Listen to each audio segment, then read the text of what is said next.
I appreciate it. And thank you guys for hanging out with me. I appreciate you taking the time and having me. Can everybody see me for the most part? I know we got this poll. Good to go? You guys are good over there? All right, cool. Awesome. So all of you all are looking to make the jump into some sort of technical role, yeah, be it web developer, software engineer, data. Is there anybody, is everybody a boot camp grad for the most part? Okay, sweet. And everybody's in job search mode, yeah? Yes. Cool. All right, so how many of you guys are using online apps as your main way to apply for jobs? Show of hands. Okay. How's that going?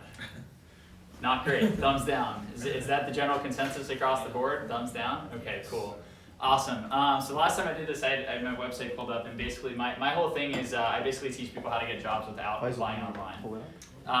Which sounds too good to be true, right? But basically by the end of this talk, I'll kind of walk you through the whole system that I use and that I teach people.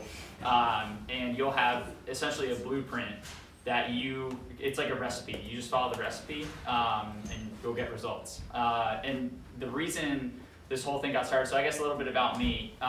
During the day, during 9 to 5, I work full-time at Microsoft. I work as a partner manager in sales, so not necessarily a technical role per se, but we work on a technical side of the business. We deal a lot with APIs. Pretty much everybody that we partner with has to have a tech platform to manage the advertising on our side. So I understand the lingo. You guys understand the weeds far better than I do. But I work with a lot of people outside of Microsoft who are in a similar position to you all. So about 4 years ago now, I started this site called cultivatedculture.com, which is my side business. And essentially the whole goal was to teach people the system that I kind of used to get in the door at Microsoft. So I'll tell you guys a little bit about my background in a second. But essentially, Cultivated Culture is all geared towards the system that we're going to talk about. So the community right now, we have about 130,000 people in the community, and we've had several 100,000 more come through the doors. And basically, they've all used the same system. Not every single person, but the majority of the people who, yeah, here we go. So the majority of the people who take the system and apply it and do the homework, do the due diligence, the success rate for them is pretty darn high. And if we scroll down the page slightly, there's a bunch of logos where people have ended up landing jobs. Google, Amazon, Apple, Facebook, Microsoft, Goldman Sachs, Deloitte, ESPN, Uber, pretty much across verticals. And all the logos that you see up here have people that I've worked with who are in your position. So they're looking to break into web development, software engineering, machine learning, data analytics, data science, and nice, classic Optin. So that's a little bit about me and kind of what I do. And that sounds really good. It sounds cool. It sounds fun. It hasn't always been that way for me. So I graduated from college back in 2013, but even before that, my whole goal was to become a doctor. Like that's what I wanted to do in high school, and I think we all had that like one moment in our lives where we told our parents like, I'm gonna be a doctor, it's gonna be awesome, make a lot of money, do the whole deal. And so in high school I geared like all my experience to that, to becoming a doctor. I did internships at hospitals, I took all the science classes that I could. I basically geared myself up for pre-med. Then I got into college, and the experience changed a little. So I went to boarding school. We didn't get out much. And then I went to college, which had like the opposite amount of supervision. So I ended up I spent more time on having fun than studying. And I failed chemistry my first semester in college. And then I failed French my second semester. I think I got out of freshman year with a 1.99 GPA. And then I graduated with a 2.58 GPA. So pretty terrible across the board. Not a great start. But on top of that, once I failed those first few classes, I knew pre-med and med school and all that was off the table. So I had a couple of options. I could try to like go explore and find something else I was passionate about, or I could keep having fun. And that's really what I ended up choosing to do. By the time junior year rolled around, I didn't apply to any internships. The one I got was like dropped in my lap by my roommate's dad. So he worked as a surgeon, and he had like a medical device sales rep. So if anybody knows of anyone who's gotten like a hip or a knee replacement or whatever, basically I ended up working for a company that made those implants. But I interned there first, and then they gave me a job at the end of the summer, and it paid like $35,000 a year, and that was it. There was no real benefits, there's no 401k, there's no nothing else. It was like take it or leave it. And I took it because I was like, this means I don't have to worry about anything for senior year. Like I can just slack off.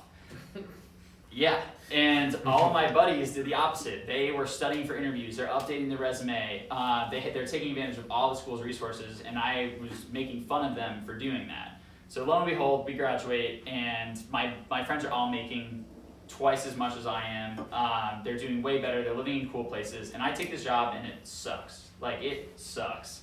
So I'm in Charlotte, North Carolina. My territory, basically, I cover North and South Carolina. So 2 full states. I'm in Charlotte, which is kind of like in the middle of the 2, more or less. And I'm basically a backup. So surgeries, if anybody's had surgery before, knows somebody who has, surgeries start early. They start at 6 a.m., which means we need to be there at 5 a.m. to get prepped.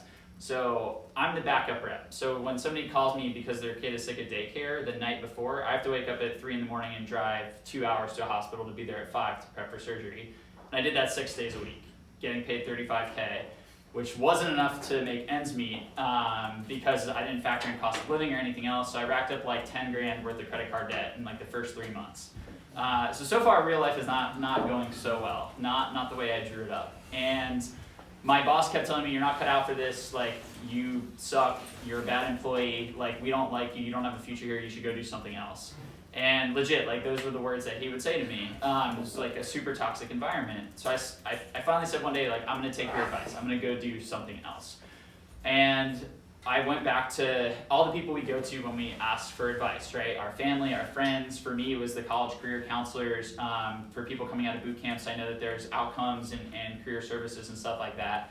And every single person told me the same thing, which was to tweak my resume, to tweak my cover letter, to network. Everybody was happy to tell me that I should network. Nobody would tell me how to network, which I thought was a weird thing. And we'll talk a little bit more about that today. But they told me to tweak my resume, tweak my cover letter, apply online, and that it was like a numbers game, right? So if you do that enough, like eventually something's gonna stick and you'll get that job. So one, that philosophy is super flawed in my opinion, because what ends up happening is, I'm sure you've all been through this, you go for the companies you wanna work for first, right? You submit the app to Google because you're like, whatever, who knows? And then they don't get back to you. So then you start slowly working your way down the list until you get into that realm of, you know, I'll apply anywhere, and if anybody accepts me, I'm showing up for that interview. And that's not a great feeling. That's like essentially, like I have a friend of mine who does similar stuff. She calls it hitchhiking through your career, because you're essentially just like standing on the side of the road, sticking your thumb out with your apps, and hoping somebody picks you up, right? And that person could be a serial killer. Like, you don't know. And that's like, there's some crazy companies and work environments out there. It's just, for some place that we spend so much of our lives, it's such a bad way to make the decision, because they hold all the power, right? These companies decide whether we come in or not. It doesn't feel like we can do much about it. So that realization came much later, but back then I was like, great, I'll do that. So I applied to 300 plus jobs within the first couple of months, and I didn't hear back from a single one. And that was really frustrating. So I went back to the same people and I'm like, guys, what's up? Like, I did what you told me to do. I tweaked the resume, I tweaked the cover letter, I went to career services. They told me to make these changes, but I'm still not getting anything. And their response was the same. They're like, do more. Like, it's a numbers game. You just haven't sent enough applications. So I thought that was crazy, but I said, all right, I'm gonna go give this another shot and see what happens. So I applied to a couple hundred more jobs over the next month. I basically applied to the same volume, but just in a month. And I was like, if this doesn't work, like, I'm done, I'm out. And it didn't work. So the only interviews I got were pity interviews from like family friends who brought me in, but they're like, you're a nice kid, but you don't have any experience. Like, you're coming from healthcare, you wanna go work in tech, you wanna make this career transition. Like, we have people who already have that experience, why would we take a chance on you? And that's a very good point. So I wasn't sure what to do, because nobody was willing to give me a shot, even though everybody told me, hey, pay hundreds of thousands of dollars for this degree and you'll always be able to get your foot in the door somewhere. Turns out that's not so much the case, and you know, I didn't know what else to do. I couldn't keep applying online because that wasn't working, and nobody else had another path. So I essentially, I had to take a step back, and I was having a conversation with a Wake alumni who worked at Uber. And he was like, he told me a couple things that really kind of were an inflection point for me. So the first was, he basically said in so many words that you should only take advice from people who already have what you want. And that's kind of my like distilled version of what he said. But I stepped back and I realized, like, I'm taking advice from my family, my friends, and career services people who, my friends all work in finance. They have no idea what it's like to get a job in the tech space, let alone come from a biology degree. They went and got their degree in finance, and then they worked in finance, like A and B. My parents hadn't job searched in like 30 years. Like my mom worked for Wells Fargo forever, and my dad was an entrepreneur, so he hadn't been through the online application process. He actually had never submitted an app online because he hadn't job searched since it was invented. And then the career counselor people, they're giving me the same resume template that they gave 1,500 other people in my graduating class. And I don't have anything to stand on besides what I did in college, right? Which, as we talked about, was not so hot compared to everybody else. So I had no idea what I was supposed to do. And then this guy told me, you're taking advice from the wrong people. Like, you need to go find people who've made this transition that you want to make, and you need to learn what they did. You need to learn from them.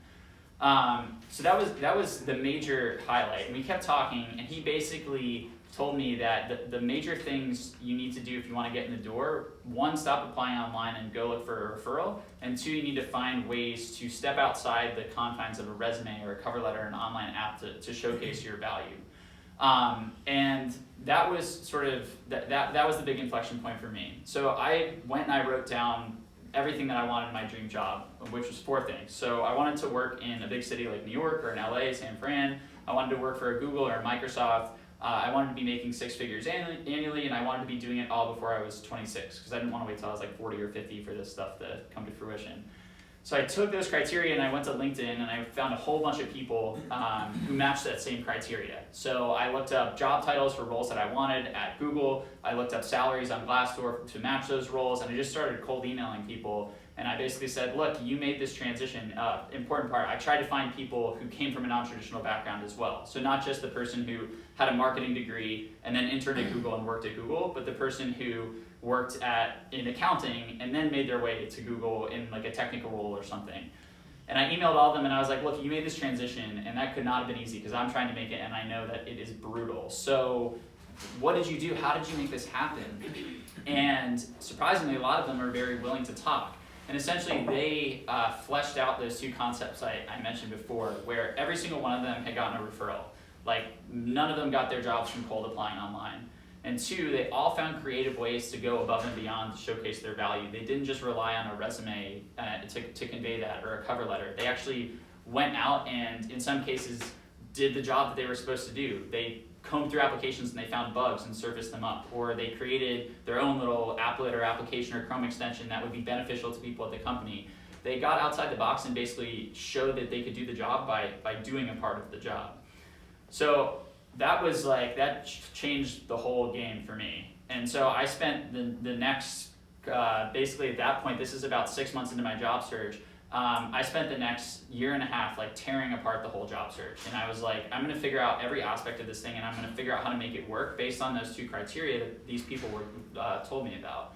And essentially what I found was this system that I mentioned before, which the worst part about applying online to me is that there's no concept of, there's no expectation of results, I guess. So if I send, I don't know if I send 1 application, if I send 30 or if I send 100, I don't know what the outcome is gonna be. It's not like I'm like baking a cake and if I dump in like 3 cups of salt instead of a tablespoon, like that's gonna taste horrible. I had no concept of how to control any aspects of the process. It felt like it was totally luck-based, chance-based. And so this system, it basically removed that issue and allowed me to break things down step by step so that I could control every aspect of the process and have a lot more, have a much better understanding of what my success rates were at every step and how to optimize for that. So for me, I work in sales, and Microsoft comes to me every year and they say, hey, you need to sell X number of Microsoft products or you won't have a job here anymore. But they say it nicer than that. And then I have to figure out, okay, how am I gonna hit that number? So what I do is I look at every step in the process from closing deals and making the money all the way back to the first thing I'll do, which is usually email somebody or try to connect with them. And I assign success rates to every step in the process. Now, having been doing this for 4 years, I understand what my rates are, and that's something that you all can get to. But when I started, I assigned success rates in the process that I thought were conservative estimates, and I worked my way back. So we can do the same thing with the job search. So let's say we want 2 job offers, right? And our success rate from final round interview to job offer is 33%.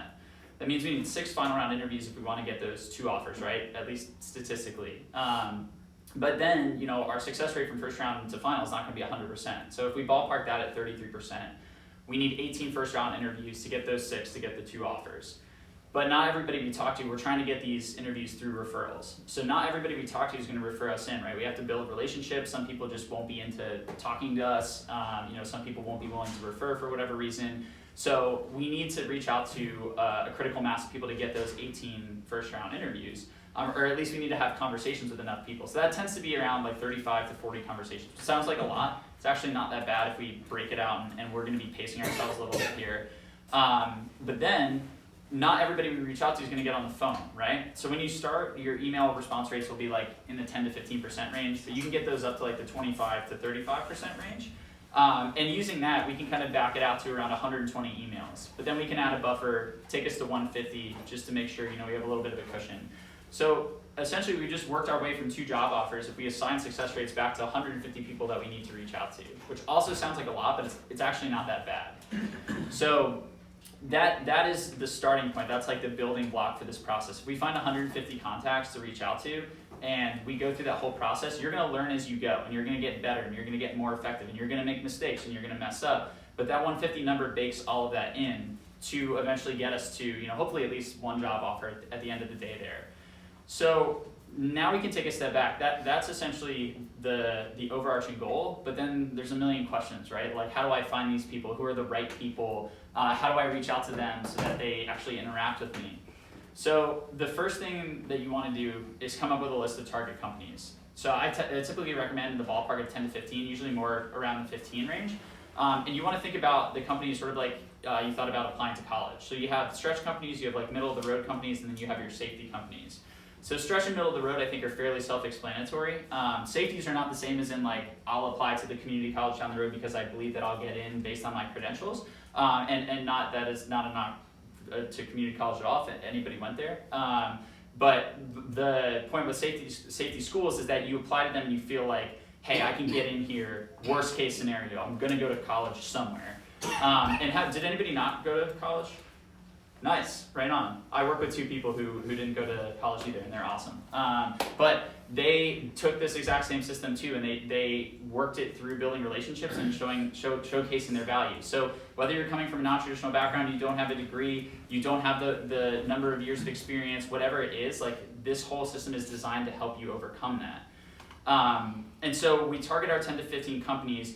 The stretches are, you can, whatever you want, Google, Amazon, Apple, whatever you want, totally cool. Maybe like 3 to 5 of those companies. Then the middle of the roads are, places you'd still be happy to work, really excited about, but maybe a stepping stone into Google or Apple or Microsoft or Amazon.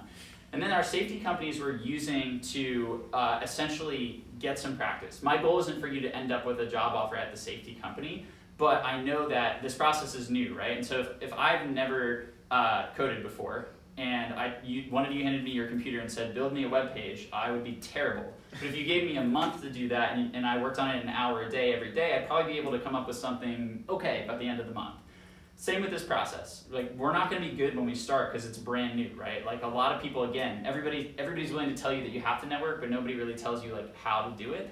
So a lot of this is going to be very new. And what I don't want to have happen is you to send an email to the VP at Google with a typo in it, because I've done that and it doesn't work. I also don't want you to get in a room with somebody, on the phone with somebody at Amazon who's a VP and have no idea what to talk about and be so nervous you feel like you're going to throw up, because I've also done that and it doesn't work. So what I want you guys to do is set yourselves up for success by starting with those safety companies to get some reps. And then we're going to go through this whole process with those safety companies and we're going to work our way up the list. It's not going to take that long to get through the list. It's not like you're putting off these dream companies for 4 months or 6 months or something. We'll talk through the cadence in a second, but this is just to kind of get you familiar, get you comfortable, make those mistakes, reflect, analyze, improve, iterate, and then move forward. So that's what we're starting with, our list of 10 to 15 companies. Next, we need to go find our contacts. So a lot of people, when somebody says you need to go network or you should reach out to people, the first people that most of us look to are recruiters or people in HR. Does that seem about right for you guys, reaching out to folks in HR, recruiters, yeah? So I don't recommend reaching out to recruiters or people in HR for 2 reasons. So one, everybody who nodded their head in this room, there's a million other boot camps out there with a million other grads who also nodded their heads. There are so many emails in these recruiters' inboxes, it's so hard for you to stand out. But even if you do, so that's the first thing, it's hard to stand out. The second is even if you do, the recruiter's influence ends when they get you in the door, right? They pass you off for the interview and they say, all right, I'm on to the next candidate. And you're kind of left to go convince this group of people that you're the right fit. So if we spent all that time trying to connect, trying to build a relationship, and then the influence ends, that's not a great use of your efforts, your time. So what we want to do instead is go find people who, maybe your manager if you got hired, maybe the actual hiring manager, somebody who might be on the hiring team, who might be your peer or colleague, or even somebody who might be below you if there's a junior dev and you get hired into just a regular software engineering or web developer role, and they have junior developers fresh out of college or whatever. Those are still great people. Anybody who can basically be in the ear of the person doing the hiring manager, and say, hey, I've talked to Austin, I've met with him, I know the value that he brings to the table. We have a lot of great applicants, but he's our guy. Like, I promise I can put my weight behind him. That is going to go so much further than spinning your wheels with the recruiters, with the people in HR. And so the easiest way to find them is just on LinkedIn. You already have your list of 10 to 15 companies, right? Next, we're just going to go to LinkedIn, and we're going to use the search filters. So are you guys on LinkedIn pretty regularly? Yeah? So the search bar up in the upper left-hand side of the site, you just type in the role that you want. So software engineer, and I don't know if we're going to, yeah, all right. So the search bar up in the upper left, you just punch in the role name. So let's just, maybe we can type in software engineer up here. And then hit search, and then you're going to click this people button that shows up on the left. And then we're going to use these filters. So how many people would want a job at Google if they offered it? Okay, you don't have to say yes. I'm just trying to get a feel for where people want to go. So hit current companies, and let's select Google, third one down, and hit apply. And how many people want to stay in New York, if you can? Okay, so let's go to locations and go to New York and hit apply. So now we have a list of leads, and we've got a lot of them. But now we have a list of leads of people who basically match our criteria. Now for the location filter, the other thing you want to do here is you want to use these features and see if you can plug in whatever bootcamp you went to, or inclusion, to see if there are any alumni who work at these companies, because more often than not there are. And you can do that, it's under all filters, I think.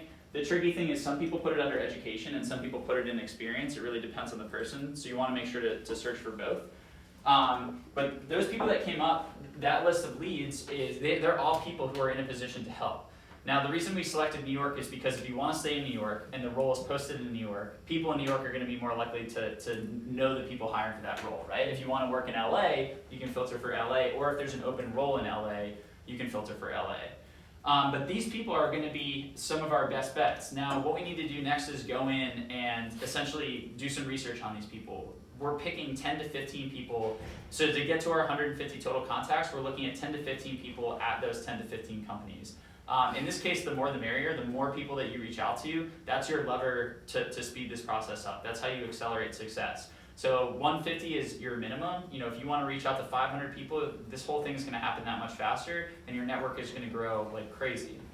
So what we want to do is click on each of these people's names, and we just want to look through their profile, and we want to see if we can latch onto something that we can use to reach out to them about. So one of the biggest mistakes that people make when they reach out is they make the outreach about themselves. They use what I call like a me mindset. And so that's showing up and basically saying, hey, you work at Microsoft and I would like to work at Microsoft, and here's my resume, can you pass it along to somebody at Microsoft? Or, hey, you work at Salesforce and they're really interesting and I'd like to get a job there, can you give me some advice? Even something as innocuous as, you work at Apple and I think Apple's really cool, can I ask you a few questions about what you do? There's a lot of, that's all coming from the stuff that you want, right? The person benefiting is you out of this interaction, and the person you're emailing right now in terms of the leverage scale has a lot more leverage than you. So we need to tip that back a little bit. Now we're inherently self-interested people. If you go down like this, my biology degree finally comes in handy. But if you go down to like the molecular level, like it's a preservation thing. And I don't know if you all have ever been at an event or a situation where somebody just asked you the right questions, like they tapped into stuff that you really like, maybe that one hobby that like not even some of your friends know about, and this person starts talking to you about it, and you're like, oh my God, like I found my people. that person didn't show up and start talking about themselves. They typically found a way to tap into what you care about, what you're interested in. So that's what we want to do here. If instead of saying, if you were emailing me, you do some research on my profile, you find an angle you can use to make the outreach about me. If I get an email from somebody that says, hey Austin, you work at Microsoft, you help people with jobs, here's my resume, help me get a job, I am gonna probably leave you on red because I get a lot of those and I can't respond to all of them. But if somebody emails me, and I also get a lot of these now because I give this example all the time, but if somebody emails me and says, hey Austin, I was looking through your LinkedIn profile and I saw that you made the jump from healthcare into Microsoft and technology. That could not have been easy. Like, how did you do that? I'd love to learn a little bit more about your journey and the challenges you face and ask you a few questions. Now, all of a sudden, that outreach is very much focused towards me, the person that is receiving the email, and I'm going to be much, much more likely to reply and respond to that. So what you want to do is use LinkedIn to try and find that angle. And that could be, again, an alumni of the boot camp that you went to.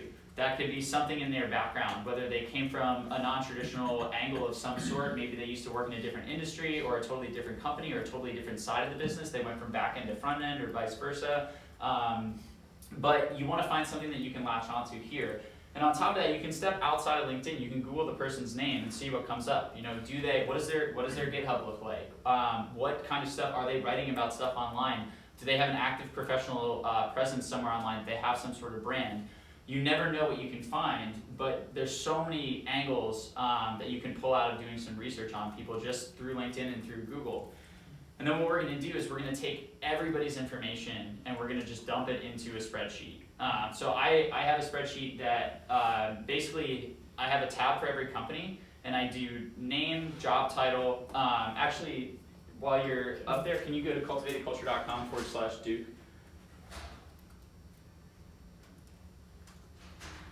D-U-K-E, like the school.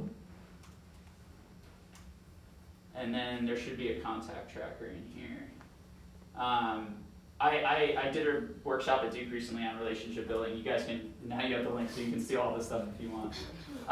But it looks like this. So we have, can you guys see over there? Good. So we have name, title, their email, company, LinkedIn link, their location.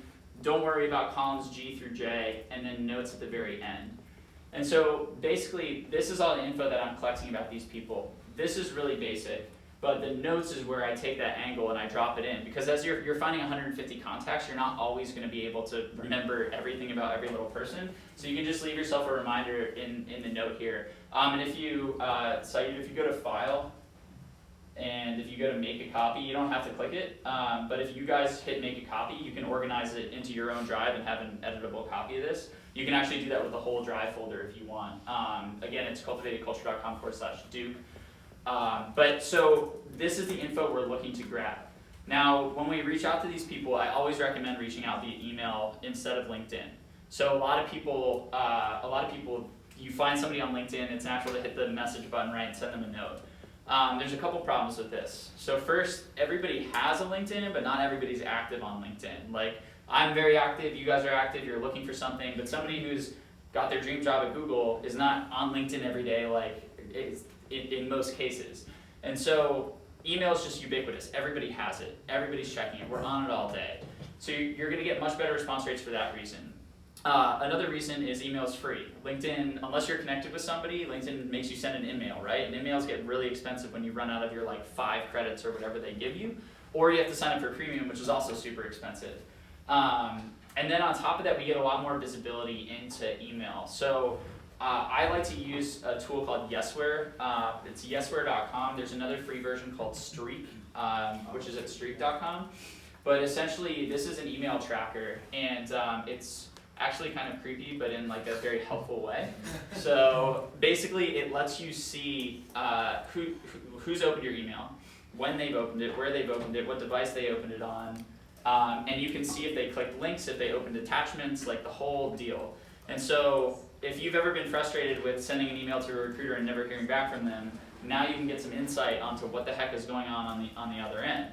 So Yesware is one of the best tools for this type of outreach. And you can also, there's an email template that we'll talk about in a second, but you can also add templates in Yesware, and all you need to do is personalize, like, you just hit insert template, you type in the person's name, you type in like their company name, and it populates the template, and you hit send, and you can rip through a ton of emails pretty quickly that way. So the tricky thing though is if we want to email people, like, we have to have their email, right? We have to have their email address. So if we go to mailscoop.io, this is a little tool that I did not build it. I hired somebody to help me build it. But this is an email lookup tool for you guys. So you can type in, I don't know if you want to do Elon Musk and SpaceX.com on the right-hand side. And then hit find it, and then Elon's email pops up. And so what we can do here, this dot will tell you how confident we are. So basically, we'll get a score. Essentially, the way this works is it takes the name combos that we give it, and it scrapes that domain to see if there's any sort of match. Now, bigger companies like a Google or a Microsoft, there may be a lot of people with similar names or the same names or similar aliases, so it's not going to be foolproof. But it will tell you. So if it's green, that means we're super confident in the email. If it's yellow, that means we probably made a guess, so you're going to want to verify it. So if you go to mailtester.com, all this is in the instructions if you scroll down on that page too. But mailtester.com is my favorite website that's still from the 90s. And if you type in, let's say, you could do AUSTIBE. Sorry, BE, B as in boy, minus the N. AUSTIBE at Microsoft.com. And then hit check. It'll tell you, yeah, this exists. And that's my email at Microsoft. But if you added in, if this email didn't exist, it would come up as red. If you put this in for Google, it would tell you that the email server doesn't allow for verification. So that doesn't mean that the email doesn't exist. It just means Google has put in measures to make sure that we can't do this with their emails, which makes sense. But you should still send that email to the person and hit them up on LinkedIn. And that's where the tracker comes into play, because you can send the email, and if you see them opening it, you know that somebody on the other end has received it. But if they don't, then you can hit them up on LinkedIn. So going back to the contact tracker, that's essentially everything that we want to fill out for these people. And I like to go through all this up front. So I try to find my 150 contacts all in one shot, not necessarily in one sitting, but I'm going to do this before I take the next step, because essentially I want to do everything in my power to be prepared and ready and organized before I press send. Because as soon as I press send on that first email, like, we introduce other people into our lives, and that can add some craziness. So the next step that I do is research these companies. And there's, a lot of people know they need to research companies, and that mainly consists of, like, let me go read their website. What's their mission statement? What does their about page say? Let me Google them for some news, and let me look at their social media accounts. A couple things on top of that. One, how many of y'all have listened to an earnings call before? Earnings call? Yeah. Okay. So a couple people have. So basically, public companies, really big companies, they are required, if they're publicly traded, they're required to present their earnings and their performance to investors, people who own the stock. And that is a gold mine for us, because one, they're accessible to the public, anybody can listen to them. But two, they talk about everything we care about. So they're going to tell you, how's the company doing? Are they doing well, or are they doing not so well? What are their goals for the next 6 to 12 months? What initiatives are they driving? What challenges are they facing? And they're going to talk through all that in like 30 to 60 minutes. So that's a great resource. One of the other ones I recommend for public companies is a site called seekingalpha.com. So Seeking Alpha, and there's at the end of the talk, I have a blog post that has like all of the stuff in it. So if you miss a tool I said or something like that, it's all up there, and we'll give it to you. And it's all free, and you don't even need to submit an email or anything. But Seeking Alpha is great, because if you type in a company stock ticker, it's like Google News, but with opinion pieces. So if you type in like MSFT, you see how the coronavirus is affecting us right now, which is not so hot. But over here on the news side, normally you would get to see a lot of stuff that's going on. So right now, obviously, there's a lot of stuff about Corona, but we also get some other good stuff. So we're talking about an Xbox Series X event. We talk about a 51-cent dividend here. These are things that are like objectively happening, right? But then on the left side, we get the analysis section, where all these people, their financial analysts or firms of analysts who come in and they essentially write opinion pieces on everything that's going on here. And so the great part about this is we get to see what these people spend their entire, like their full-time job is studying Microsoft and other companies to understand if they want to buy or sell that stock. So they know way more about it than we would.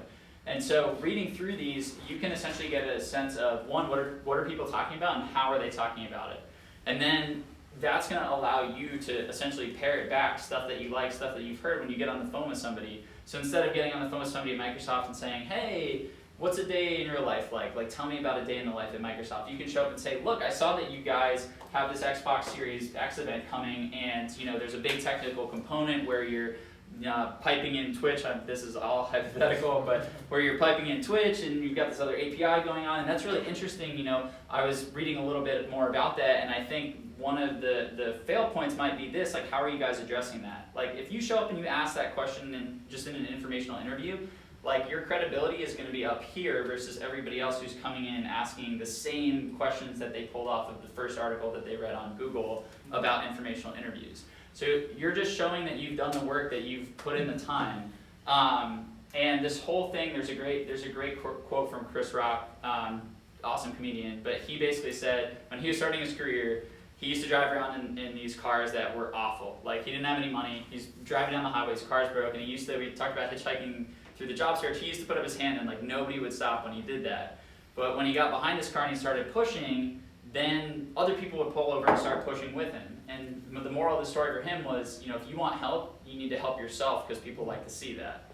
Same thing here. If you show up and you show that you've done the work, that you've helped yourself, that you've put in the time, you're immediately going to get more respect from this person. They're going to pop up in their chair and they're going to be much more willing to engage than somebody who's coming in and asking the same questions.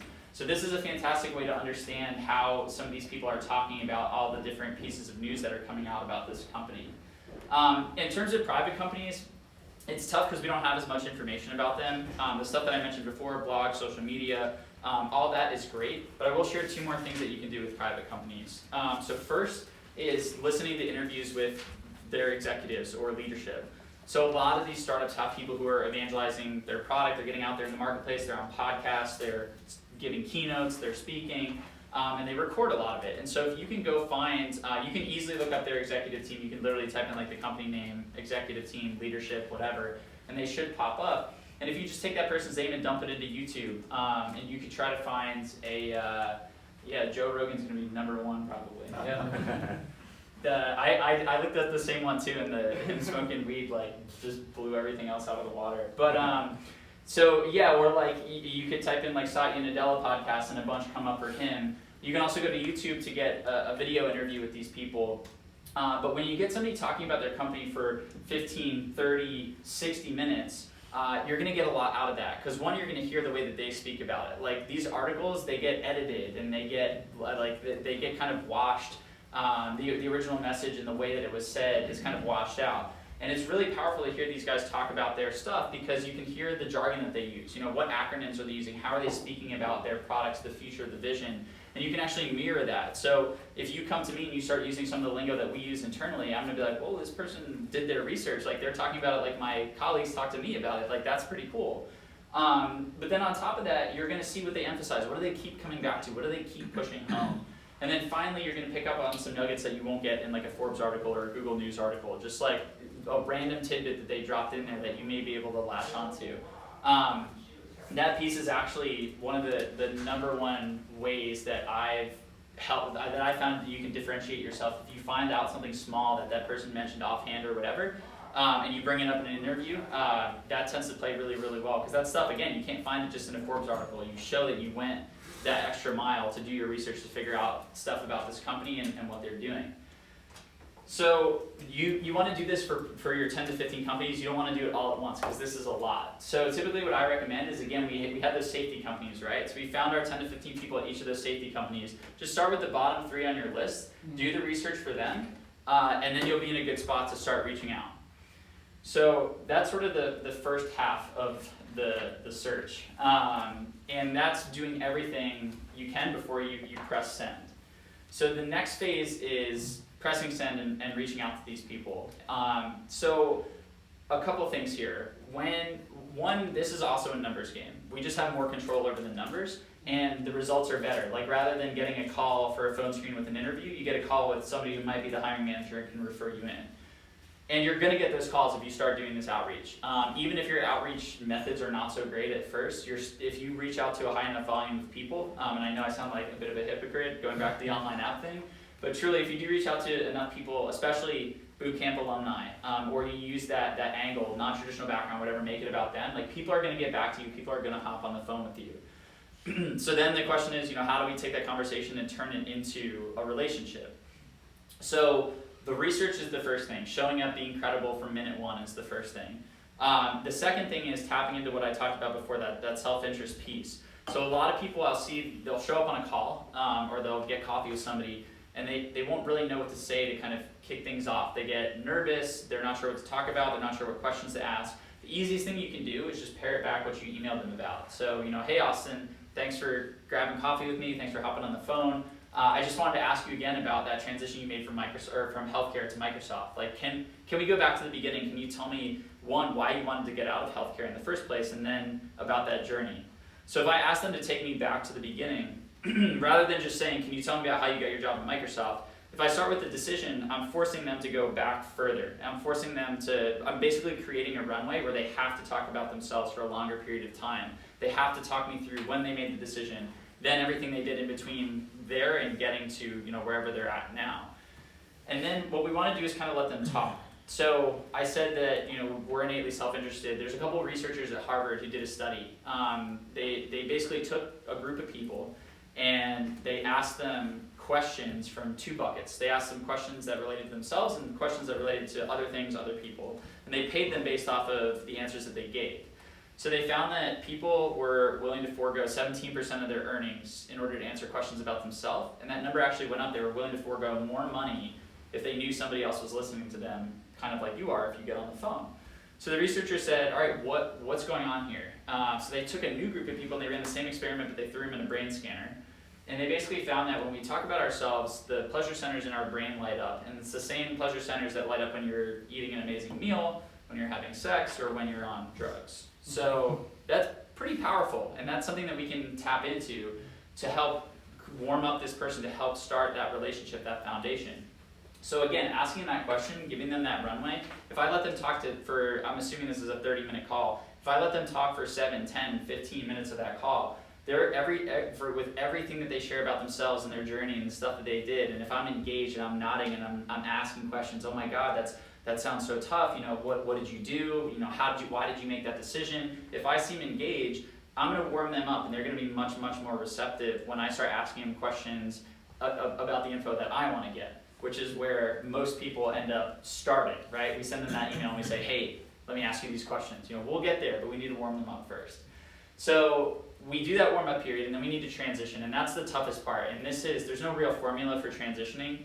What you're going to find when you talk to people on the phone, you're going to find people who will refer you in after the first call, which is great. You're going to find people who need a little more, basically, tender love and care with the relationship to get them to open up. You're going to find people who won't give you any information. You're like, why the heck did you take half an hour out of your day to talk to me if you're not going to talk to me? I don't get it. Those people are super frustrating, but they're just part of the process. And so the more conversations you have, the better you're going to get at this whole flow. And everybody goes about it a different way. The way I'd approach this call is very different than the way many of you would approach your calls. You just have to figure out what works best for you. So we get them talking about themselves. We transition into more of the role-related questions. What I'm really looking for here is, what's the biggest challenge your team is facing right now? What are your biggest goals and initiatives over the next 6 to 12 months? Asking more of these deep role-related questions, pulling information from here. I saw that you guys are launching this new feature and this new product, but I read about some concerns with X. How are you guys dealing with that? What's the plan? Again, showing off that you did your research, that you did your due diligence. And then the most important thing is opening the door for the next conversation. So a lot of people have these conversations, they ask the questions, they work so hard to get this person on the phone, they're excited, and they hang up, and they're all ready to go, and then they're like, all right, what do I do next? What do I say? Do I just email this person and now say, can you refer me in? And the problem is they don't create that opening for themselves for that next conversation. So what we want to do is use something that I call the advice triangle. And so that's essentially, in your conversation, you want to ask for a piece of advice. And we'll talk about what type of advice specifically, but you want to ask for a piece of advice, then you're going to go take action on that advice, and then you're going to report back to that person, and you're going to ask them for more advice, and then you're going to rinse and repeat.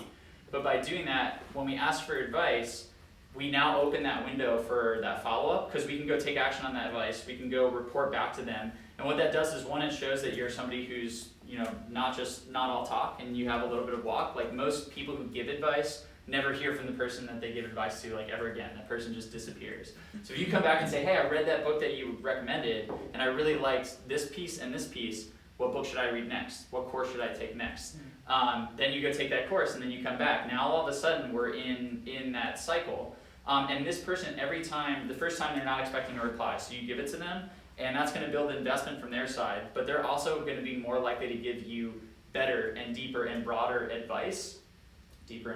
Better and deeper advice, and they're going to open up a little bit more because you're going to basically prove out that you're somebody who values their advice, you're listening to it, and you're actually taking action on it, which are all the traits of an awesome employee, and they're going to recognize that. But that's going to allow you to continue the relationship and keep it going. Now the icing on the cake is something that I call a value validation project. So we have our list, we've reached out to these people, we have some conversations. Now we need to prove out our value, and this is the biggest thing for most of you, where you're coming from a non-traditional background, and every time you get a lead, somebody's like, man, we really like you, but you don't have that experience that we're looking for. We want somebody with 1 more year, 2 more years, they know this language, they know that framework, whatever it is. And you need to find a way to overcome that. And that was the same thing that I dealt with when I was trying to get into advertising technology. Everybody told me, you're coming from a healthcare background, you don't know Google Analytics, you don't know Google Ads, you don't have the right experience. So the problem with the setup today is that Sales 101, the first thing we learn is, if you want to be good at selling, you have to make it about the other person. We've all heard about like the bad used car salesman who just talks about himself and the cars and whatever. But the problem is, the job search it forces us to be that bad salesperson. Our resume, it's only focused on the exact thing you're trying to get away from, right? The past. Like, you're trying to move forward and say, look what I've done, like here's what I can do for you. But our resume pushes us back to the past because we don't have the opportunity to talk about the stuff that we're capable of. We don't have the opportunity to showcase some of this research and the research we did and knowledge that you've accrued. And so we need to step outside of the confines of the resume, of the cover letter, and put together that value validation project. So that's essentially a deliverable that you put together in using your words, using whatever design you want, using language that you're comfortable with, not like weird resume jargon, and doing and focusing on whatever you're excited about for this role. So there's a number of different ways to do this. One of the people, the students at Duke that I spoke to were in an engineering program, and part of that was software engineering, and one of the students in there went and found the products for the companies he loved, and he just ripped them apart and tried to find bugs, and then he would package the bugs up in a deck and he would send it to the company and say, I found a bug for you. And he gets conversation after conversation with people at those companies because he shows up and he's offering them something valuable to them, but he's also basically doing his job, right? If he got hired, he would have to be debugging programs, right? So he's basically doing that for them already. I've had a bunch of other people, especially for startups, and this is another great way to research them, but going and talking to their customers, right? Doing a little bit of a survey. I know that, especially in the bootcamp world, user experience and development can be sort of in 2 different rooms. But if you want a great app, it has to be user-friendly or nobody's going to use it, right? And so going and talking to customers and asking, hey, what do you like about this product? What do you like about this platform? What do you not like about it? What do you like about the competitor? And getting that information and then bringing it back to the team, that's another awesome way to do this. But essentially your goal is to understand, through the research that you did, through the conversations you have with these people you connected with, you want to understand what's this company, what is this role's biggest challenge? What initiatives are they driving? How can I plug into that? How can I not just say, hey, if you give me a chance, I'll do a great job, but how can I show them that I'm already capable of doing this? And so if you put if you do that, you put the deck together and you send it off to your contact, that's a great way for you to, one, add value to that person. Hey, you work on this product, here's a big bug, you may want to go check it out. But it's also a great way for you to validate your value, to illustrate your value. And so the goal there is to eventually get the relationship to a point where they say, wow, this person's really good. Maybe I should ask them, if they're what I can do to help them, or if they're looking for a role or whatever. And some people, again, like I said, will refer you in after one conversation. Some people may not. And so once you get to a good point with that person, you can ask. You can say, I went through this. You can tell your story. I went through this boot camp. I'm trying to make a career change. Do you know of anything that might be a good fit for me? And you've talked to them. You built a relationship. You have the value validation project. You have to think of it like a bank account. If getting a referral to a job costs $20 and you try to ask for that with $0 in the bank, you're going to overdraw. You have to build up your social capital with these people. You have to build up that $20 through all the stuff that we just talked about before you can make that withdrawal. But once you're at a certain point, which you'll probably know, you'll feel comfortable with this person, you can make that ask, and that's going to funnel you in the door. Now, this doesn't have to take months and months and months. Like, this can happen over a couple of weeks. It's not this long, drawn-out 6-month process. So essentially, all you really need to do, over the first couple of weeks is that front loading with the research, finding your contacts, doing that whole deal. Then after that, just send 5 emails every day, and that's it. And then start tracking your success rate. So for every 5 emails you send or 10 emails you send, how many phone calls do you get? And of those phone calls, how many interviews do you get? And now you can start backing into what I talked about before, and you can see where's it falling off? Where do the numbers look good, and where do they not look so good? And how can I go get some help to fix where they don't look good? And then you can take that with you from this job search to the next job search to the next job search, and you say, hey, I want this promotion, the company's not giving it to me, I'll give myself a 6-month runway, and I know if I reach out to 150 people again, I may get 2 offers, so let me go do that. And you're just going to take back a lot more control over this process. So that's essentially it at a high level from end to end in an hour here. On the website, it's cultivatedculture.com, but if you scroll up to the top and you click on blog, the first article here, how to get a job anywhere with no connections, that walks through essentially everything that we just talked about. It has email templates, it has links to the contact tracker, it has all the tools we talked about, it's got everything and it's all right in there. So it's super, super easy to find. And then there's a whole bunch of other stuff on the website. I have a resume builder that you can use to make a resume that's ATS friendly, applicant tracking system friendly. There's a whole bunch of templates that you can choose from. You can save it, you can download it. But there's a whole bunch of other stuff. There's articles on interview prep, there's articles on value validation projects, the whole deal. So everything is all here, it's all free. You don't have to pay for anything. But yeah, that's pretty much it from end to end. So I hope that was helpful for you guys, but that was a ton of information. Does anybody have any questions? Yeah. Yeah. So I think one of the hardest challenges, especially aside from just applying into the ether, but how to balance time. So part of what our roles entail are technical interviews or challenges or some sort of coding thing. So how do we balance the time for studying and preparing versus doing this stuff, right? Like, Yeah. 'cause I completely agree. This system is gonna get you into talking to people, but once you start talking to them, they don't. If you're not prepared, technically speaking, you're just gonna fall flat. So Yeah. how would you suggest balancing time between the two? For sure. For our roles. For sure. So what I love about the system is sort of what I mentioned before. Like we know the inputs and we know the outputs for the most part, and we understand. If I do X, Y, and Z, I should get a result or whatever it is. And so the worst part about applying online is you send 20 apps, and then you're like, well, is 20 enough? Like, do I need to send 30? Or maybe somebody else that got an interview, and you're like, oh, I need to go send 20 more. And then you're refreshing your email all day, and you're refreshing LinkedIn. Is that recruiter going to get back to me? There's so much uncertainty. So what's great about this is sort of like we broke it down, right? You do that work, and you get your 150 contacts. You make your target list of companies.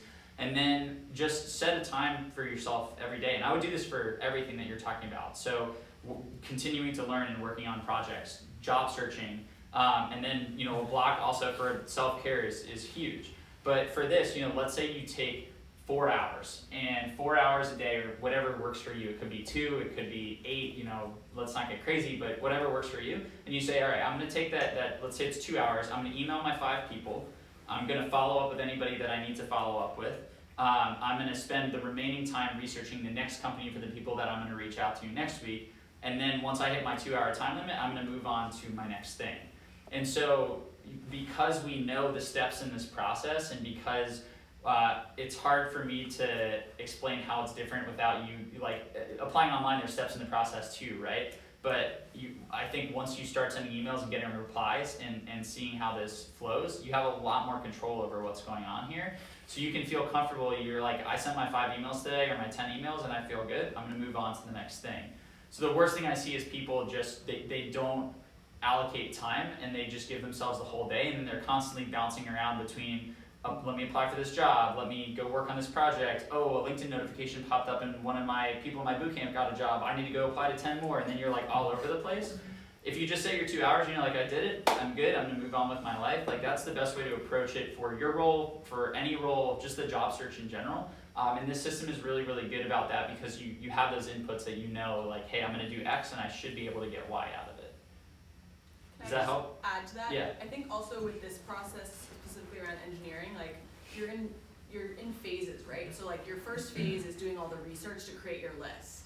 Then you don't have to be going back and forth between your lists and technical interview prep. So you have your list, and then you're like on to your next phase where you're in the mix of, it's not that every technical interview question or project or whatever you get is gonna be the same, but you're in that same space where like you're doing the work again and again. And so it's like, I think kind of mindset of like, okay, who are the right contacts? That's phase 1. And then phase 2 is like, now that I'm reaching out to them, I'm having similar conversations, that cadence, I know a good question to ask. I sort of get the gist of how they're responding to me. So I think it's more phasing it so that you are doing the same types of things and you have that routine to it.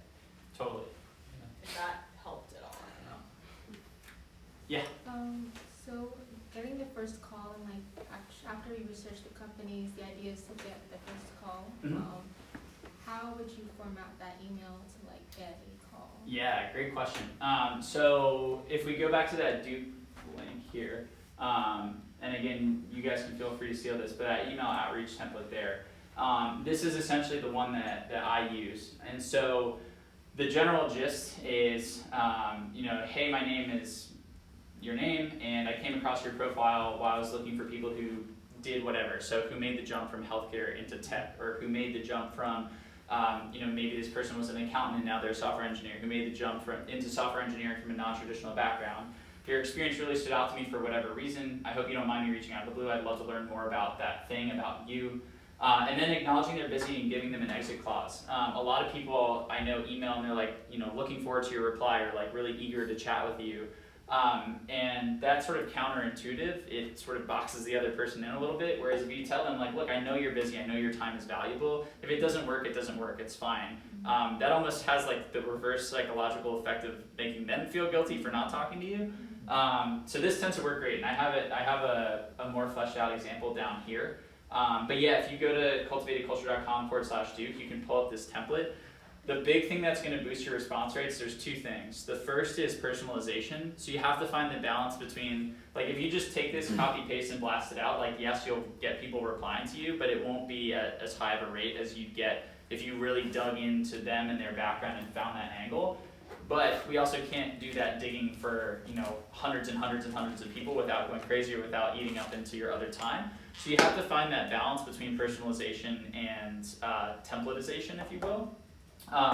But that's one thing, and then following up. If you don't hear from somebody in a couple of business days, I follow up with them every 5 business days, and I use that email tracker, yesware.com, to gauge it. So if they're opening my email multiple times, I'm going to assume that they're reading it, and it's like it's in their head or in the back of their head, but something else is going on. They're just too busy to reply. So I'll just hit them up 5 days later, and then 5 days after that, and then usually at 3 or 4, I'll just send them a note and say, hey, it looks like, you know, you're not available to talk, so I'll stop emailing you.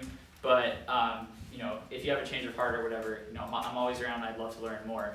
And typically on that last one, if you kind of finalize it, that pushes them to respond sometimes. So yeah, that's how I set it up. And again, this template is just like a a foundation that you can build off of for personalization. Yeah. So then after the email and you do get a phone call, what is it that you would say? Like, I see that you said to keep them engaged, Mhm. talk about themselves and transition, to get the information you need. Yep. What information, just like their challenges, or like, because essentially the first call I want to get a referral, is that too soon? Should I try to build a relationship with that person? Mm-hmm. How does the first call should go? Is there a template for that? Yeah, for sure. So I think the best thing that you can do, honestly, is not bring up the referral or the job too early. So it's kind of like the bank account thing that I talked about. And so like if I emailed you out of the blue and you got on the phone with me, and then we got on the phone and I talked to you, and then I was like, great, it was wonderful meeting you, like, can you refer me in? Like, that just wipes out everything that you did to build that relationship, right? Because you're just gonna look at me and say, you only did this for the job. So like, and I totally understand that, yes, we are really only doing it for the job, but also it's a mindset thing. You can think about it as, hey, I'm only talking to these people to get a job, or you can think about it as, hey, these people work at some awesome places, like places that I wanna work. And if I connect with them, like I add that person to my network and I have that person in my network for as long as I want them to be. And so if they're doing great things now, they're gonna continue doing great things for the most part. Maybe I can leverage them down the road. You know, it's never a bad thing to have more of those people.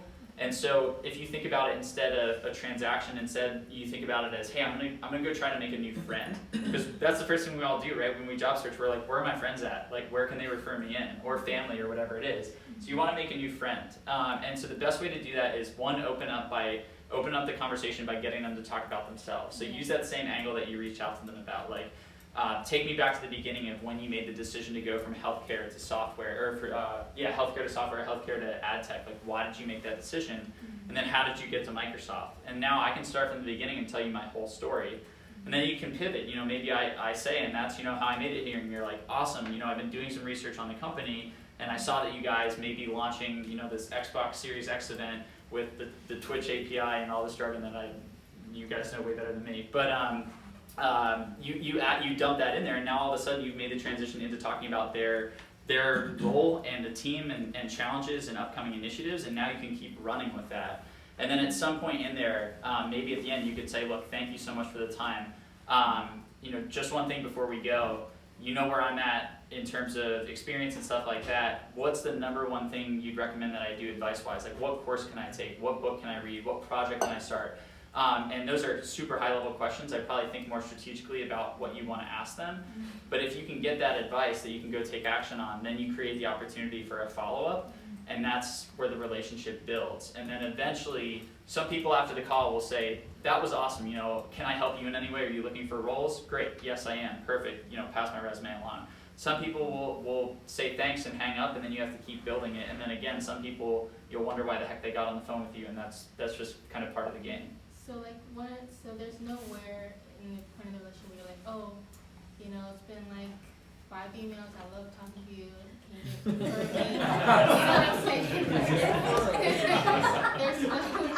There's no like point in the conversation where you're like, no matter how many times you contact that person and build that relationship, there's no point where you're like, oh, by the way, I saw this job opening. For sure. You want to refer me? That would be just like a big no. Like, don't do that. So it's not that you should never talk about it, or like everything's gonna be blown up. But the point is, like, think about it like this. So let's say you email a stranger out of the blue, right? And you say, can I have a job referral? And they say yes. What's the chance that that person's gonna go to bat for you? Like 0, right? Yeah. They have no. So if you email me, I get emails every day. Can you refer me to Microsoft? Can you refer me to Microsoft? What they're asking me to do is basically say, hey Microsoft, this person right here is worth hundreds of thousands of dollars, and you should really take a chance on them because I vouch for them.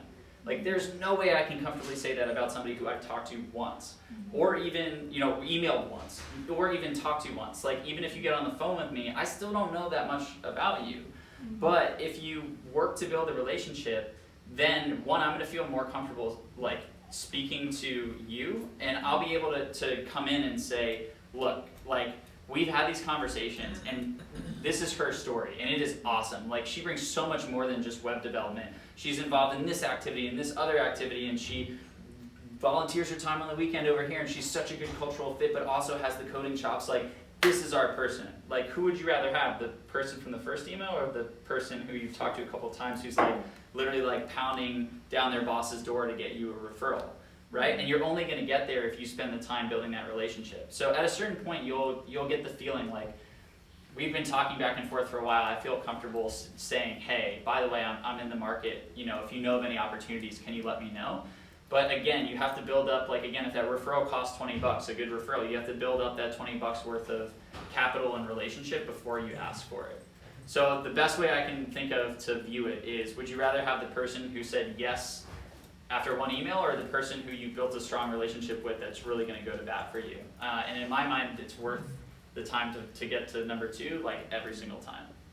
Is that helpful? Yeah, so basically what I'm thinking for my strategy, because my career counselor was like, you know someone that went to leadership boot camp, you know, talk to them on the phone or video or coffee chat, and then ask for a referral. So that's why I'm like, oh, okay, this is interesting.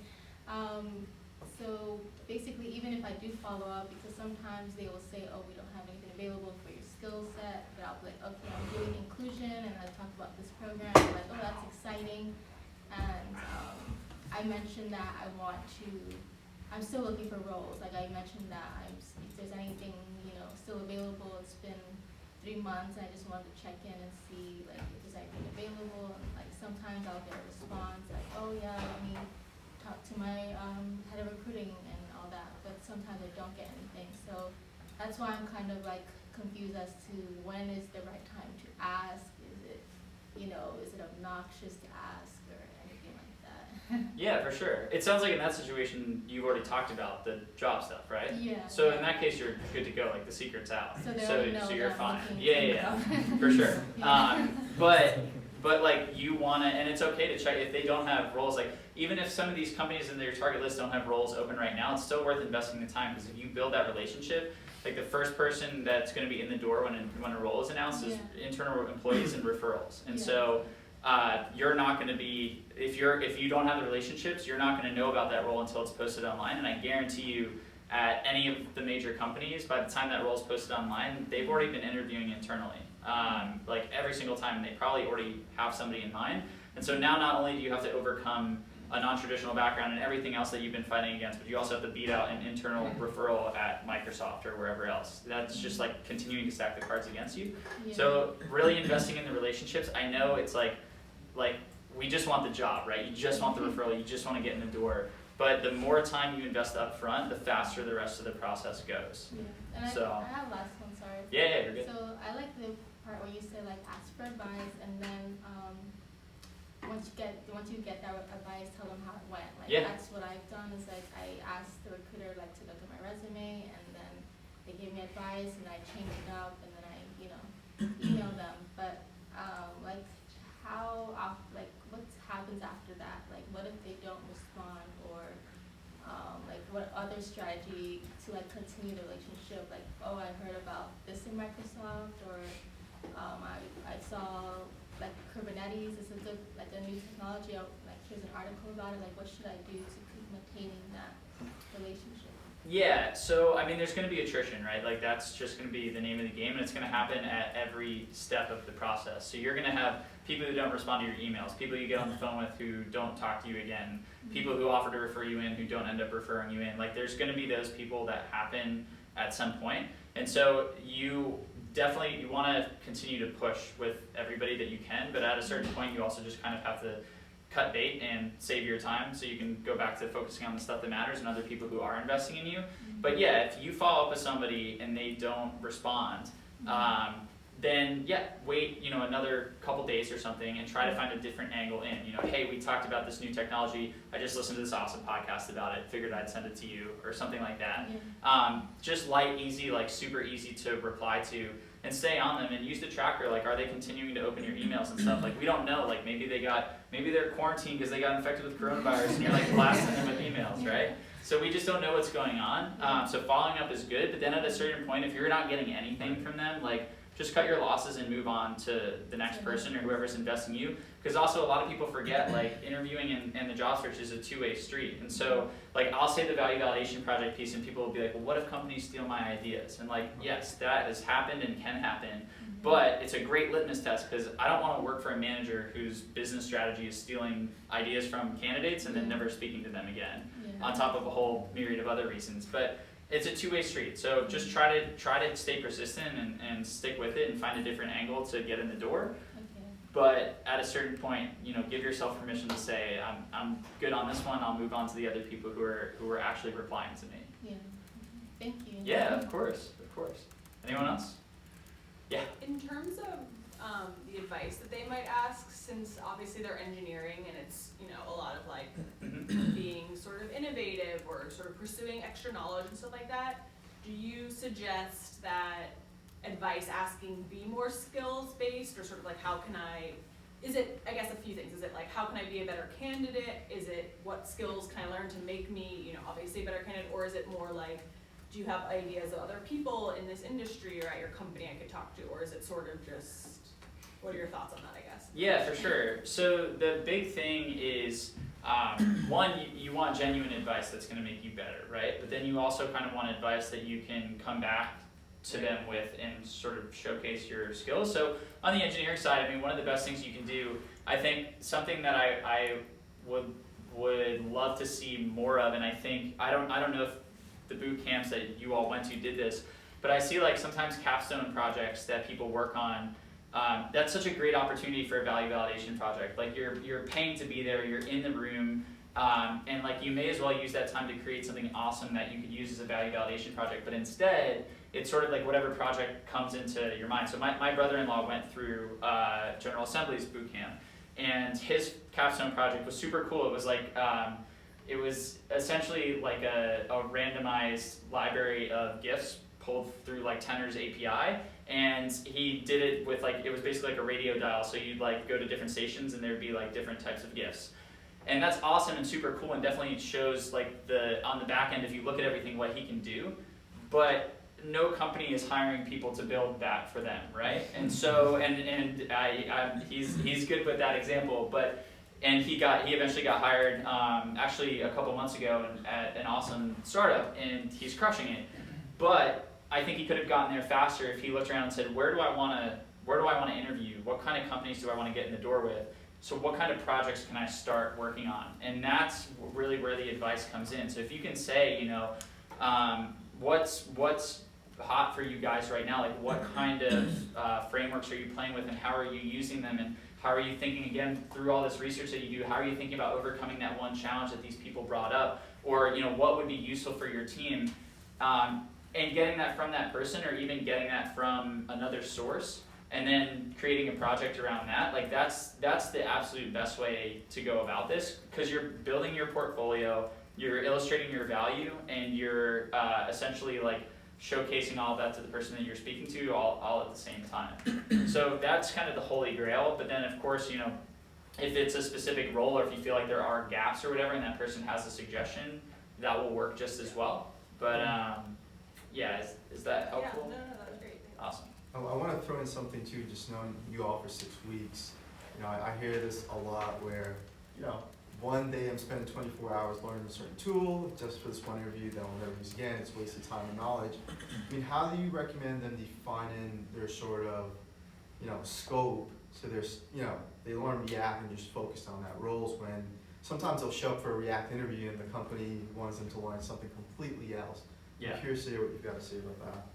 Yeah, I mean, I think that comes down to a lot of the stuff we talked about in terms of research, both on your own and talking to people. Because if you speak to somebody at the company and they say, you're like, yeah, I saw this role, and maybe we're at the point where we're talking about roles, but maybe on the job posting in your head you saw that, this role requires Ruby, and then the person, all they're talking about is React, and I don't know if that's an apples to oranges comparison, but you're sitting there and you're thinking, why is he only talking about React when it says Ruby on the site? And so maybe you ask, well, I was under the impression that you guys use Ruby, but you're talking about React. Is that a shift that you made? And maybe they say, yeah, we just made the switch. I guess we ported over our whole platform to React or whatever, for the sake of a theoretical like situation or hypothetical situation, if you do that research up front, you should be able to get a better sense of what's going on. And then if we limit it to our target companies, I think one of the big areas where that comes up is when you're blasting out apps, and then a company calls you and says, yeah, we'll bring you in next week, and you're like, oh my god, I have to learn whatever it is by next week. If you just focus in on these 10 to 15 companies and go through this process, you can really dial into these 10 to 15 companies, and you can understand everything that's happening on the back end, what languages they use, what frameworks they use, what, how their methodology works for sprints and the way that they approach new products and features. Like, you can get all that info for a small amount of companies. And so instead of going 1 mile wide or 1 mile deep across like 100 companies, you can go 10 miles deep on a small set of companies. And I guess my follow-up question is, you're at the back end of the funnel now. You're almost there. You got the phone, you got the first round, second round. Obviously, you're working on cultivating this one, from stranger to fan to advocate internally. But on these interviews, you're there the entire day, and you've got random people coming in to interview you at different phases. Then right after that, you might have a selection committee. Then you might have a committee that's filtering for culture. I mean, how do you recommend building advocates throughout that process with these random folks? Yeah, so we made it up to like the interview process today, and a big part of the interview process that I recommend is focused around using the relationship building tactics that you have at your disposal in a 30 to 60 minute window with somebody. But at the end of the day, your goal is to create that advocate who's showing up internally and saying, we got to get Saeed through, he's amazing, he's our best candidate, and they keep pushing internally, because that's really all you can do, right? You're not going to be able to build these deep relationships with every single person you're going to talk to in the interview process, like every single time. It's just not reasonable, right? So if we can find that one person who's really going to be our champion and who's going to send the email to the culture committee and who's going to be in the room where the hiring decision is made, like singing your praises, that's the best thing that you can get out of it, because most other candidates don't have that. So that's just going to push you above and beyond, and it's helpful because you can still just focus on like the one person. So. Any other last question? Yeah. So I guess when you're reaching out, depending on who you're reaching out to, the engineering manager or like a junior developer or mid-level, Yeah. You should probably want to craft what you want to talk about. If I'm talking to engineering manager, maybe I want to talk about certain things about the product that's been that I may know of, the technology, some bottlenecks, and then maybe pivot to what I would ask like a developer, maybe a different kind of set of questions, right? Yeah, 100%. Like, you want to, especially the great part about the conversation piece is like you've done a little bit of research on this person and the company, so you probably should have an idea of like where they plug in and what they care about. And then when they email you back and say, yeah, let's get on the phone, what works for you, and you book the time, now you can focus on the questions that you're going to ask for that person. But tailoring it to the person that you're speaking to is definitely the way to go, because like you said, a junior developer is going to be speaking about and caring about different things than the manager of the whole team. And so if you want to show up sort of at the level of the person that you're speaking to, for sure. Any other questions? I think something that will be really good for everyone here is like, it seems like the way most of you guys are approaching your job search is these once-off things, right? It's like, okay, I have an application, I'm really excited about it, I'm gonna learn this, I'm gonna learn that, and you're focusing on that, right? And it's maybe a few a week or a few a month or whatever it may be, but this seems to reorient you guys to have it within a context, right? So you're like applying, you have all of your phases and your rounds that you're going through, and so even to like, I think it was Gerardo who gave the example maybe of like, oh, if I have to tweak a cover letter and I don't really care about that company, then, I don't write the cover letter. Like, I think this will give you guys more context for, okay, of the 10, of my favorite companies I want to apply to, like, this is sort of the sliding scale of the way they treat me or the expectations they have on it. And then you can also sort of orient like what you care about and sort of create your own value system, given that you just have all that, more of that context to understand where, like, how these companies operate in the scheme of HR, which never is really great. I guess some last tips I'll throw into is like always follow-ups. I think the stats are like it takes 5 follow-ups to get a response. And sometimes you gotta know when to cut your losses. Like if you're putting all this time and energy, nothing's coming from it, drop it. And then I think the last thing is like don't take it personally. If you don't hear back, if someone hangs up on a call, just move on to the next person in your spreadsheet then. It's very close to a similar, to a sales process, and so I mean, Austin spent his time giving us all these resources. The key thing is, are we gonna commit to it, or are we gonna keep doing it the old way? So I think, I hope all of you will commit to this process, stick to it. Eventually, you're gonna see results. 100%. Yeah, and it's all laid out in that article. And if you guys have any questions, my email is austin@cultivatedculture.com. If you just drop in that you're from Inclusion, that'll make it super easy for me to pull it out of the crowd and respond to you. But if you have any questions as you're going through this, like, don't hesitate to reach out, especially if you're if you're on the third conversation, you're like, what do I do? Like, just shoot me an email. Because a lot of this, it sounds nice, we talked about it, like, this is the part where, I hope you feel like a little energized about a new approach, but then you go out and do it, and then inevitably there's gonna be hurdles and roadblocks and mistakes and stuff like that. So, like, don't give up, like, hit me up, let me know. There's tons of resources on the site, like, I'm always around to help, and like I said, like, everything on here is totally free. So, don't be shy, and yeah. I was just curious, do you ever bump heads with like the career coaches at some of the boot camps? Cause their whole thing is you need to have this many applications every week, and they're like, we're like checked on that progress. Yeah, I know you are. Yeah, it's interesting. Some boot camps are more open to it than others, same as some universities. So like I went and spoke about this at Duke. And I called up I went to Wake Forest, and I called them up and I was like, hey, let me come talk, and they were like, no, like, your stuff is too different than what we teach the students in career services. And I was like, okay, well, you guys enjoy the tuition money then, and I'll go down the road and give it to the kids at Duke. And so, like, the same thing I see with boot camps, I'm doing a session with the coaches at Flatiron Schools, like all their career coaches. We're talking through sort of similar to this, but more focused on LinkedIn, and so like they were more open to it, whereas some other boot camps I've reached out to and they're like not about it. So I think what it really comes down to is it's like what's really hard about this process is I guess this may be a corny analogy, but it's sort of like a trust fall. Like it's new, you've never done it, and it can seem scary. Like we're reaching out to strangers, and so you just sort of have to like take the leap and trust in the process. And if you do that, you'll find that you'll be much better off. But the hard part is it's sort of like delayed gratification. You're not getting the referral after the first conversation or whatever. Whereas if you send 20 apps in a day, you can come home to your parents or your wife or whoever it is and say, look, or the career services person at the boot camp and say, look, I sent in 20 apps this week. Like, I checked my box, like, and you feel good and they feel good, but then there's no results and you're stuck in that vicious cycle, right? So the great part about this process is like the results will come, you just delay them a little bit, and you have to take the leap and trust in it a little bit. So Thank you, man. yeah, thank you guys, I really appreciate it.